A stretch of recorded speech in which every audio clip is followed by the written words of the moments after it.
I'll start with grade school. I went to a middle-sized all-girls school for elementary. I graduated as valedictorian, and I was just 12 years old, but I already thought, wow, I may be the smartest person in the room.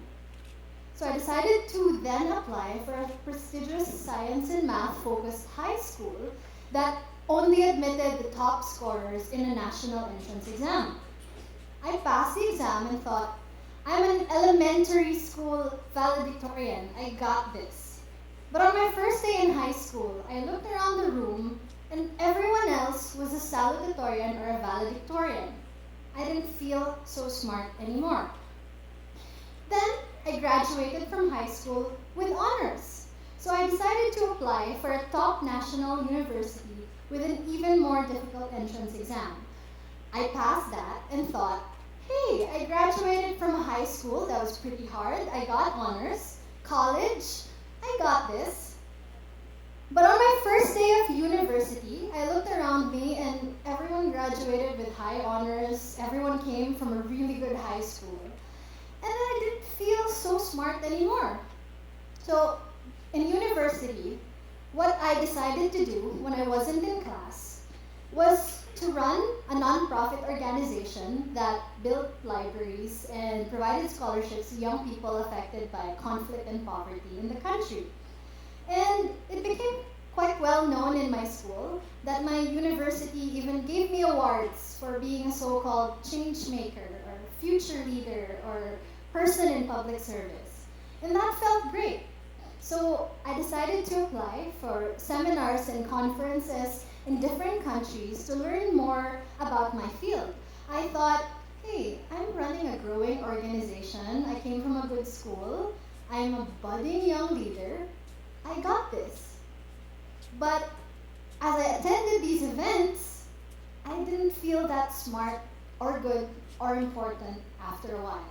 In fact, I went to this one event called One Young World, where there were 2,000 young leaders from 196 countries.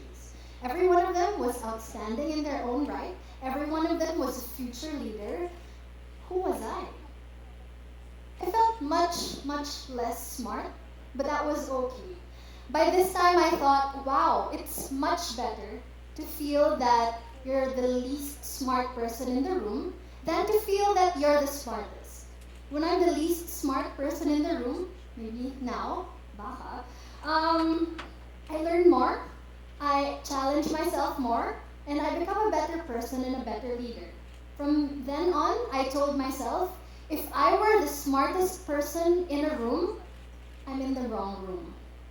So that thinking has actually led me to meet a lot of fantastic people.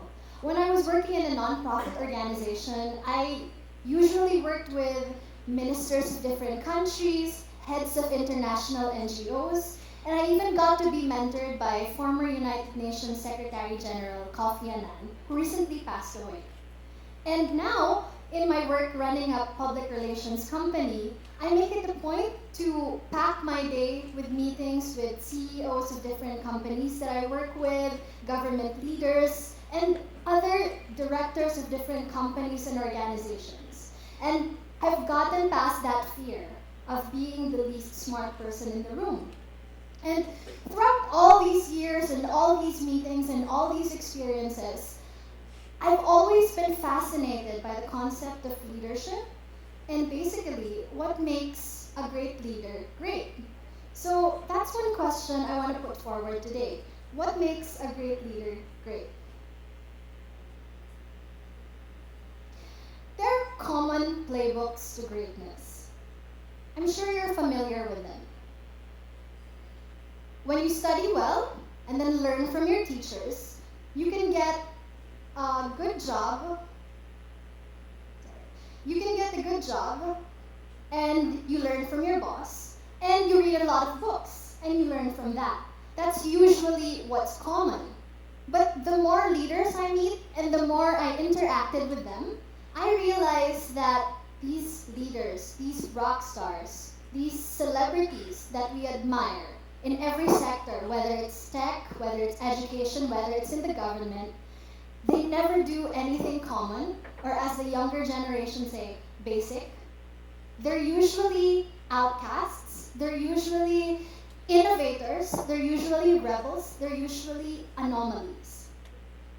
And to give you an example, for instance, Albert Einstein, he didn't start out as a scientist. He actually started as a patent officer. If you watched the movie Bohemian Rhapsody recently, you'd see that Freddie Mercury and his band, Queen, were totally standing out in terms of their style. They were cinematic, they were operatic, they were grandiose, and it was different from all the other rock bands that time. And if you look at other leaders, like, for instance, Warren Buffett, he's one of the richest men in the world, but he still drives his old car, he lives in his old house, and he still has McDonald's for breakfast.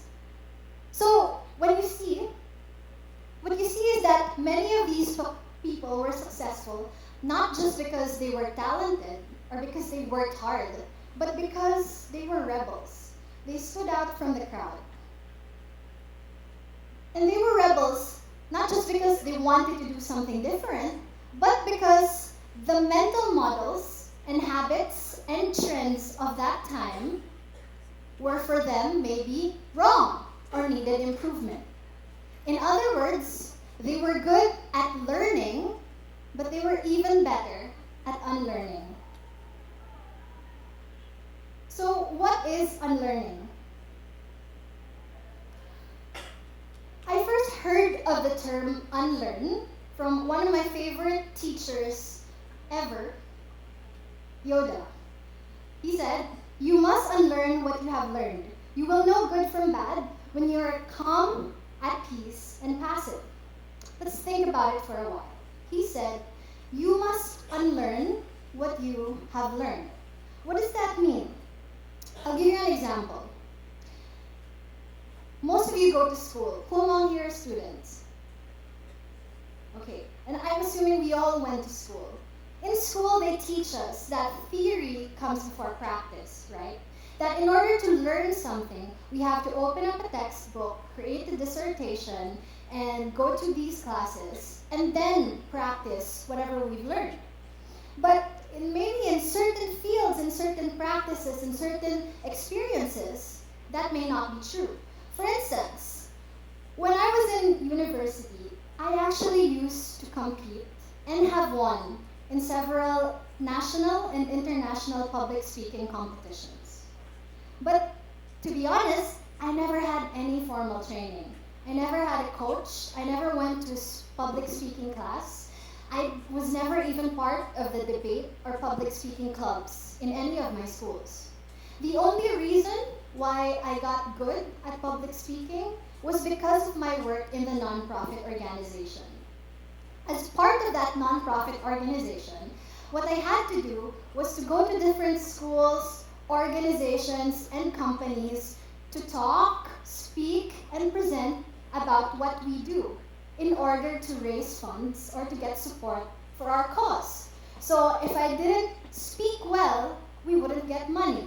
And that's how I just practiced and learned the ropes along the way. At the end of it, I unlearned the assumption that we had to look at the theory and then practice. I did the practice first and then possibly learn the theory along the way. And I also see this in the lives of great leaders I admire. For example, who among you feels that they're busy all the time? I'm sure a lot of you are. In fact, we just had a band perform here earlier that was asking us to rest in one of their songs, right? We feel that when we're busy, we're fulfilled. When we're busy, we're accomplishing something. When we're busy, that's adding value to our lives. But one of the most respected financial leaders out there, Warren Buffett, thinks the exact opposite. One time in a TV show that I saw, Warren Buffett pulled out his calendar, his appointment book, and showed that he only had 3 appointments in a month. He had so few meetings because he didn't agree to everything. He didn't say yes to all the people who were asking for his time. Why? He believes a lot to take time and space to read and think. He even said that he isn't paid to get busy. He's paid to be right. In a way, he's unlearned that need for professionals and executives to be busy. We all have, I think, especially now with all this communication tools in our smartphones, we all have that frantic itch to fill up our calendar, take every meeting, because it seems to add value, even when it doesn't. Okay, another example, and I think it's very popular, is Steve Jobs. He said, "In school, I encountered authority of a different kind than I had ever encountered before, and I did not like it. And they really almost got me. They came close to really beating any curiosity out of me." Thus, he later dropped out of school, wandered around to learn what he wanted to learn, and the rest is history. We're in a school, okay, and there are millions of young people going to schools year in, year out that have rigid curriculums that could literally eliminate the curiosity and sense of wonder in any young person's mind. But we keep sticking to these curriculums anyway. Maybe it's time for us to unlearn the importance of having this kind of rigid educational system. I'm not calling out any schools here. We also see the wonderful phenomenon of unlearning in the ordinary lives of people around us. In this economy, there's tremendous pressure for parents to see their children grow up and become successful. Oftentimes, this results in parents pushing their kids around, take that class, take that extracurricular, take that sport, fill up your schedule, do this, do that. And after a while, kids get burned out, they suffer from the pressure, they don't know what the real passion or purpose is. But some parents, thankfully, aren't like that. Despite the pressure for their kids to perform and achieve and have all these financial security and independence, they still let their kids take time. Who among here still lives with their parents? Or still somehow depends on their parents? I'm one of them. And I think it's nice for parents, despite that pressure, to let the kids have their own time, because success doesn't necessarily happen right away. Okay, so now I want to talk about you. How can you unlearn in order to lead better? From the lives of some of the leaders I admire, I want to give you some interesting tips to start your unlearning journey. Okay, so 1. They say that it's important to be reading the news all the time and to be aware of current events. But I know a person, a well-known risk analyst and investor. His name is Nicholas Taleb, and he actually advocates that you should not read the news. News, by definition, he says, does not last, and even if you read the news, it may not have a direct impact or it may not add value to your personal or professional life. And because of the speed of delivery of the news we have nowadays, and because of the fact that there's so many news articles, news platforms coming at us every second of every day, the quality of these news reports are steadily decreasing. So whether or not you read the news, that's one thing to think about. Second, almost all companies require us to work 8 hours a day in an office. But entrepreneur Tim Ferriss is telling you to aim for a 4-hour work week. In an age where any of us could work remotely through Skype or Slack, there really is a strong need to assess whether we really have to go to the office to work 8 hours a day. With a heavy traffic, wouldn't we be much more productive when we could perform the tasks we could usually do at home anyway, rather than at the office?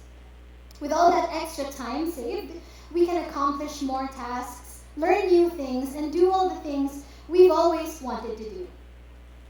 Lastly, you think that for every book we pick up, there's really a need to finish it. But maybe there's not. investor Naval Ravikant says that no, you should not have to finish all the books you want to read. When a book no longer offers value for you, when its main point has sufficiently been explained, when you want to read something else, go ahead and do so. Learn in your own way, and you don't have to finish the book that's right in front of you. From all these examples, these leaders are advocating that we should unlearn certain habits or certain unwritten rules that are preventing us from realizing our potential and being our best self.